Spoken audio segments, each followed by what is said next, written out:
Hello everyone, welcome to Only IAS. Date है आज की 13 अक्टूबर 2020 और स्वागत है आपका प्रीलिम बूस्टर न्यूज़ डिस्कशन में।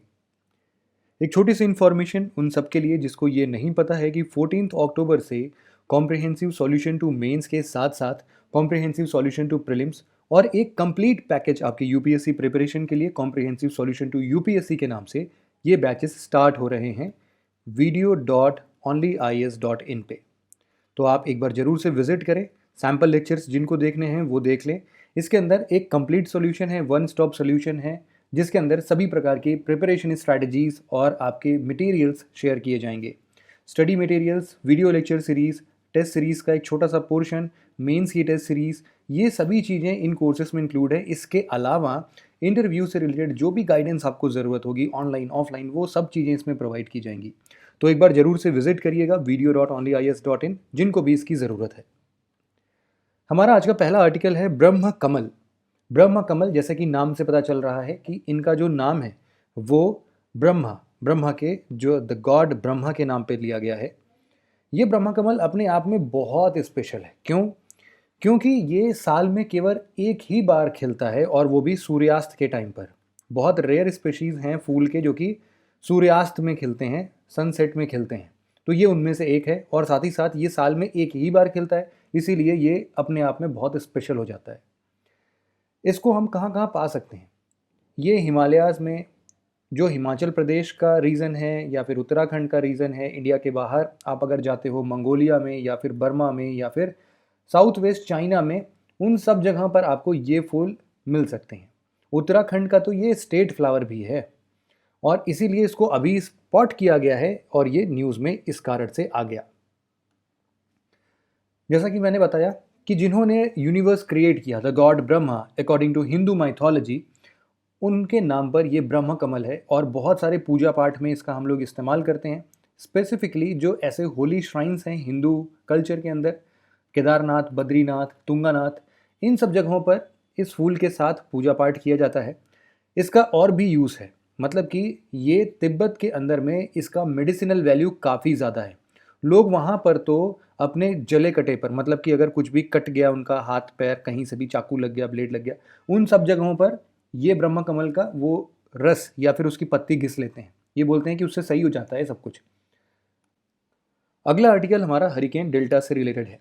डेल्टा मतलब वही ग्रीक अल्फ़ाबेट वाला, जो अल्फ़ा, बीटा, गामा, डेल्टा ये सब होते हैं ना, तो ये डेल्टा है। इसका नाम है डेल्टा।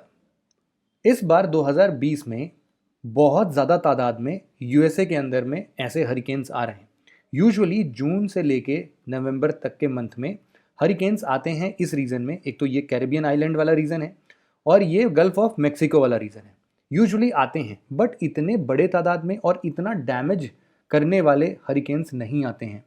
तो ये एक प्रकार का एब नॉर्मल सिचुएशन है। ये जो हरिकेन डेल्टा है वो इस बार में आने वाला अभी तक का 10वां हरिकेन हो चुका है। तो ऑब्वियसली बहुत ज़्यादा हो गए। इतने बड़े नंबर्स में और इतना बड़ा डैमेज कॉज करने वाले हरिकेन्स इसके पहले 1916 में आए थे, मतलब लगभग 85 ईयर्स पहले आए थे। तो आप समझ सकते हैं कि ये एक बड़ा इवेंट है, इवेंट नहीं है, एक बड़ा डैमेज है यूएसए में। अभी ये जो डेल्टा है उसने लॉजियाना में वापस से लैंडफॉल कर दिया, तो इसलिए बहुत ज़्यादा डैमेज हुआ। अभी जो इसके पहले अगस्त मंथ में एक और हरिकेन आया था जिसका नाम था हरिकेन लाउरा।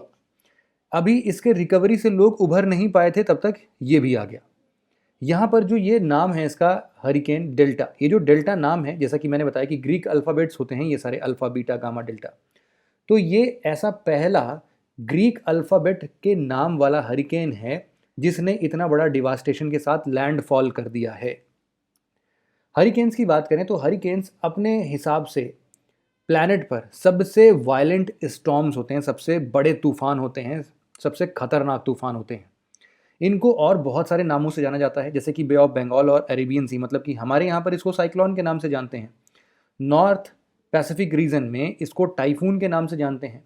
ऑस्ट्रेलिया में इसी को विली विली बुलाते हैं। आप सबने ज्योग्राफी में इसको बहुत अच्छे तरीके से पढ़ा होगा। लेकिन साथ ही साथ ये जो नामकरण है ना इनका, जैसे ये डेल्टा नाम है, इनको अल्फ़ाबेटिकल ऑर्डर में पहले से ही निर्धारित कर दिया जाता है और 6 साल के अंतराल में इसी नाम को वापस से यूज़ कर लिया जाता है। तो इनका पूरा लिस्ट बना होता है, नाम पता होता है कि अगला जो हरिकेन आएगा वो क्या होगा। अगला आर्टिकल हमारा Cinderella yellow vein clearing virus से रिलेटेड है। ये पूरा वायरस का नाम है Cinderella yellow vein clearing virus.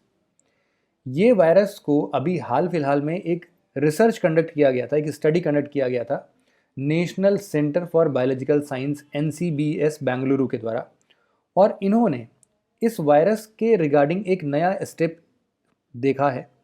ये जो येलो वेन क्लियरिंग वायरस है और ये जो प्लांट है, इन दोनों के बीच में ना एक अजीब सा रिलेशन है।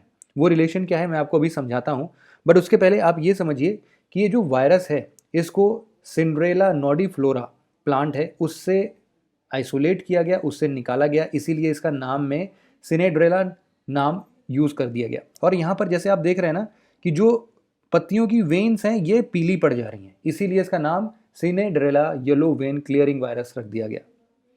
ये बेगोमो वायरस की एक फैमिली है जिसमें 400 से ज़्यादा मेंबर्स हैं, उसको रिप्रेजेंट करता है ये virus Cinderella yellow vein clearing virus.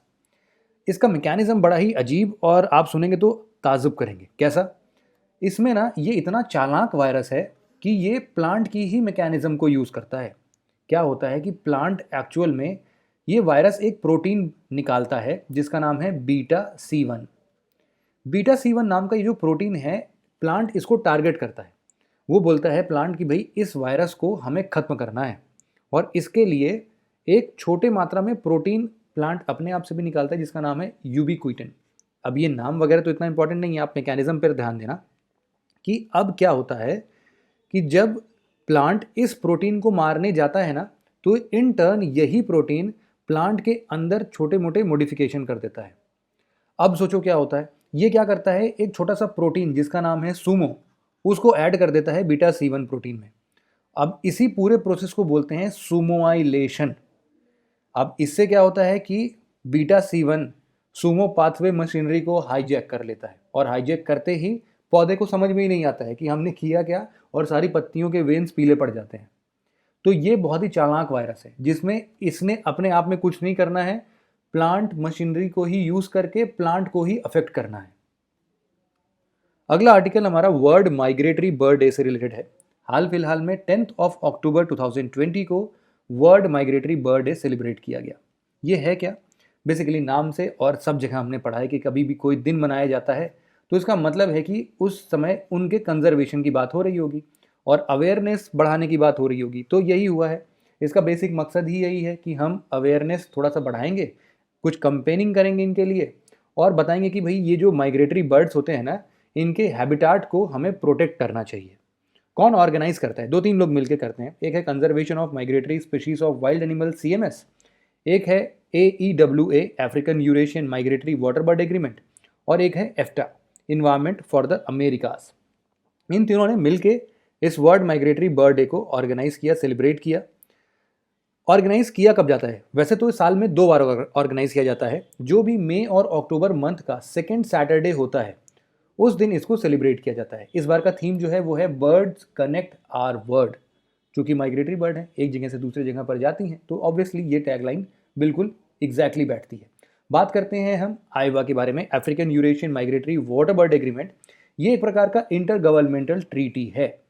इसमें हम लोग वही माइग्रेटरी वाटर बर्ड्स को कंजर्व करने की बात करते हैं, उनके हैबिटाट को प्रोटेक्ट करने की बात करते हैं, और यहाँ पर एक रीजन डिफाइन है कि जो हमारा अफ्रीका, यूरोप या फिर middle east region, central Asian region, Greenland या फिर कैनेडियन आर्चीपेलेगो है, उन सब जगहों पर हम ये कंजर्वेशन वाला जो हिसाब किताब है उसको ध्यान देंगे।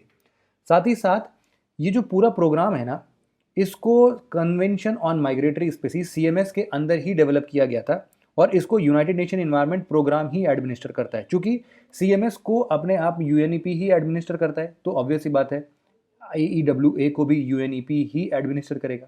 बात करें CMS, जिसको फेमसली हम लोग बॉन कन्वेंशन के नाम से भी जानते हैं, ये याद रखना। यही सब नाम है जो UPSC हमेशा कंफ्यूज कराती है। बॉन कन्वेंशन या फिर CMS, ये भी एक प्रकार की इंटर गवर्नमेंटल ट्रीटी है जिसको कि UNEP के एजिस के अंदर कंक्लूड किया गया था।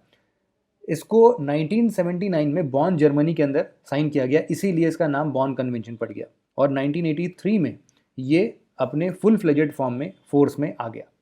ये एकमात्र ऐसा ग्लोबल कन्वेंशन है जो कि माइग्रेटरी स्पीशीज के कंजर्वेशन की बात करता है। उसमें स्पेशलाइजेशन हासिल है, उनके हैबिटाट को प्रोटेक्ट करना, उनकी माइग्रेटरी रूट्स को प्रोटेक्ट करना, कंजर्व करना, ये सब काम करता है CMS। अगला आर्टिकल हमारा नाइट्रस ऑक्साइड से रिलेटेड है। हाल फिलहाल में ह्यूमन एमिशंस जो है ना वो काफ़ी बढ़ते हुए दिखाई दिए। एक सर्वे कंडक्ट किया गया, दो डेटा को कंपेयर किया गया, 1980 का डेटा नाइट्रस ऑक्साइड के एमिशन का और 2016 में नाइट्रस ऑक्साइड के एमिशन का। देखा गया कि लगभग लगभग 30% का ये एमिशन बढ़ चुका है। आप ये ध्यान रखें कि नाइट्रस ऑक्साइड जो है ना, जैसे जितने भी ग्रीन हाउस गैसेस होते हैं उनका बेस बनता है कार्बन डाइऑक्साइड, और कार्बन डाइऑक्साइड से लगभग लगभग 300 गुना ज़्यादा पोटेंट है ये green house gas nitrous oxide. इसीलिए ये खतरनाक है।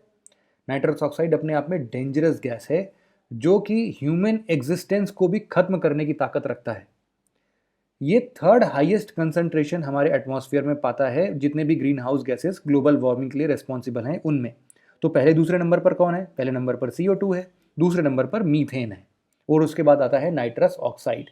नाइट्रस ऑक्साइड एटमॉस्फेयर में 125 सालों तक भी जिंदा रह सकता है। इसीलिए ये एकमात्र थ्रेट है हमारे ओजोन लेयर के लिए। अगर ये एटमॉस्फेयर में एक्यूमुलेट होता है CO2 जैसा ही, तो ये ओजोन लेयर को डिप्लीट कर देगा। साथ ही साथ रिसर्च में ये भी फाउंड किया गया कि यहाँ पर शुरुआती दिनों में देखा गया, बहुत पहले 1750 की बात करें, इस टाइम पर नाइट्रस ऑक्साइड का जो ग्लोबल कंसंट्रेशन लेवल था वो 270 पार्ट्स पर बिलियन था। लेकिन जब हम इसी डेटा को 2018 में काउंट करते हैं तो ये बढ़ के हो गया है 331 पार्ट्स पर बिलियन, मतलब कि लगभग लगभग 20% का इजाफा हुआ है। और इसका जो सबसे तेजी से बढ़ोतरी देखने को मिला है वो पिछले 5 दशकों में है, 5 डिकेड्स 50 सालों में देखने को मिला है। क्योंकि ह्यूमन एमिशंस बढ़े हैं उसी के हिसाब से ये भी बढ़ेगा। रिसर्च में ये समझ में आता है कि इन सभी चीज़ों को हमें थोड़ा रोकना पड़ेगा।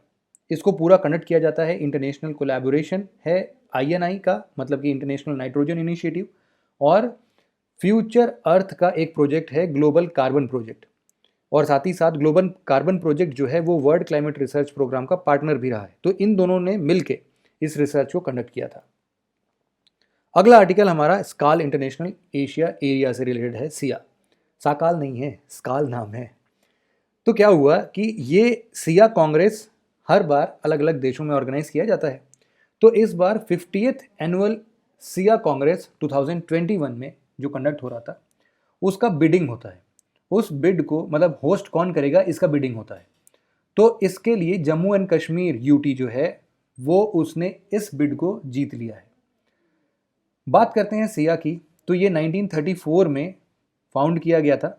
इसका बेसिक पर्पस ये है कि हम लोग टूरिज्म को और फ्रेंडशिप्स को हम मजबूती प्रदान करेंगे ग्लोबल लेवल पर, और ये एकमात्र ऐसा प्रोफेशनल ऑर्गेनाइजेशन है ये करने वाला। आप इसका एक बार लोगो देखिए, ये रेलवे को रिप्रेजेंट करता है, ये रोड को रिप्रेजेंट करता है, ये शिप मतलब कि वाटरवेज को रिप्रेजेंट करता है, और ये एरोप्लेन एयरवेज को रिप्रेजेंट करता है।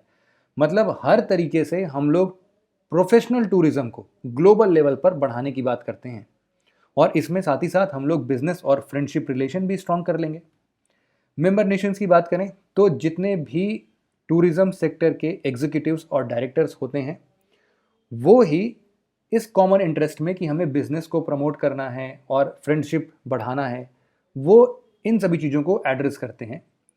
सबसे बड़ी बात यह है कि United Nation World Tourism Organization का ये एफिलिएटेड मेंबर भी है, और साथ ही साथ स्काल इंटरनेशनल अलग अलग कंट्रीज़ में एनुअल वर्ल्ड कांग्रेस हेल्ड करता है हर साल, कहीं ना कहीं अलग अलग देश में। फटाफट से रिवीजन कर लेते हैं। देखो, पहला क्वेश्चन है कि वेस्टर्न नॉर्थ पैसिफिक रीजन में इसको विली विली बुलाते हैं, मतलब ये हरिकेन्स और इन सब की बात कर रहे हैं। देखो, विली विली तो ऑस्ट्रेलिया में बुलाते हैं, यहाँ पर टाइफून बुलाते हैं, और ये अच्छा, ये ऑस्ट्रेलिया में टाइफून लिखा मतलब पलट दिया गया है, दोनों गलत हैं। बीच वाला बे ऑफ बंगाल में साइक्लोन्स, मतलब हमारे यहाँ साइक्लोन्स बिल्कुल सही है ये वाला, लेकिन फिलहाल ओवरऑल ये फॉल्स हो जाएगा। नाइट्रस ऑक्साइड ओजोन लेयर का ओनली रिमेनिंग थ्रेट यही है ओजोन लेयर के लिए, तो ये स्टेटमेंट तो सही है, लेकिन शॉर्ट लिव्ड नहीं है भाई, 125 सालों तक जिंदा रह सकता है ये भी स्टेटमेंट फॉल्स हो गया। साकाल नहीं, स्काल इंटरनेशनल एशिया एरिया जो है वो एकमात्र प्रोफेशनल ऑर्गेनाइजेशन है जो कि ग्लोबल इनोवेशन इन्वायरमेंटल कंजर्वेशन में प्रमोट करता है। देखो, ये टूरिज्म के लिए है, ये इन्वायरमेंटल कंजर्वेशन के लिए नहीं है, ये भी स्टेटमेंट फॉल्स हो गया।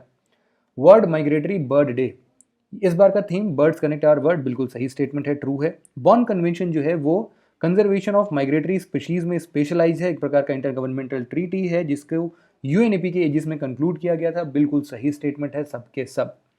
आपको कोई भी पीडीएफ्स अगर डाउनलोड करने होते हैं इन वीडियोस से रिलेटेड, तो आप हमारे Telegram channel only IAS nothing else से डाउनलोड कर सकते हैं। सिंपली आपको टेलीग्राम पर जाना है और वहाँ पर only IAS nothing else search करना है। ये इमेज आप ज़रूर से देखिएगा, ये इमेज का जो भी चैनल होगा आप उसको ज्वाइन कर सकते हैं, आपको सभी पीडीएफ्स वहाँ पर अवेलेबल मिल जाएंगे। तो बस आज के डिस्कशन में इतना ही था। Thank you very much for listening it very patiently friends, have a nice day.